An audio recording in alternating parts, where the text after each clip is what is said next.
सालमान खाननि न'आव गुलि गावग्रा सानै दुथांखौ हमबाय। बाद्रायाव थानाय बलिउडनि सुपारस्टार भाईजान सालमान खाननि न' गेलाक्सि एपार्टमेन्टआव गुलि गावनाय जाथायनि सानै दायनिगिरिखौ मुम्बाइ पुलिसा हमबाय।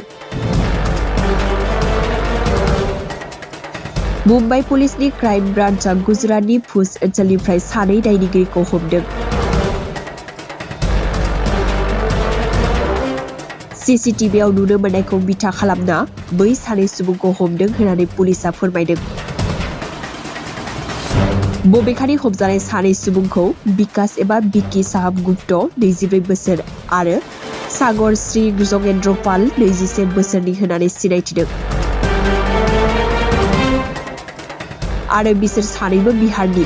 रिपर्ट बादिब्ला बे जाथायनि उनाव गिबि मन्त्रि एकनाथ शिन्डेआ सालमान खानजों जानबुंआव रायलायना खौरां लाहरदों आरो सालमान खाननि जिउनि फारसे फैनाय हुमखिखौ नोजोर होनानै रैखाथिनि राहाखौ गोख्रोंसिन खालामनो खोथा हरदों। सालमान खाननि न'आव गुलि गावग्रा सानै दुथांखौ हमबाय।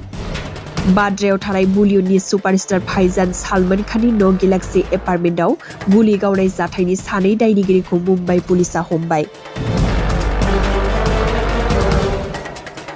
मुम्बाइ पुलिसनि क्राइम ब्रान्चआ गुजरातनि भुज ओनसोलनिफ्राय सानै दायनिगिरिखौ हमदों।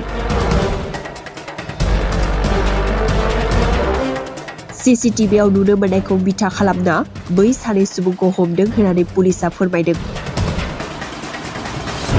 बबेखानि हमजानाय सानै सुबुंखौ बिकास एबा बिकी साहाब गुप्त 24 बोसोर आरो सागर श्री जगेन्द्र पाल 21 बोसोरनि होननानै सिनायथिदों।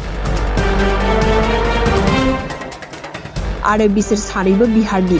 रिपर्ट बादिब्ला बे जाथायनि उनाव गिबि मन्त्रि एकनाथ शिन्डेआ सालमान खानजों जानबुंआव रायलायना खौरां लाहरदों आरो सालमान खाननि जिउनि फारसे फैनाय हुमखिखौ नोजोर होनानै रैखाथिनि राहाखौ गोख्रोंसिन खालामनो खोथा हरदों।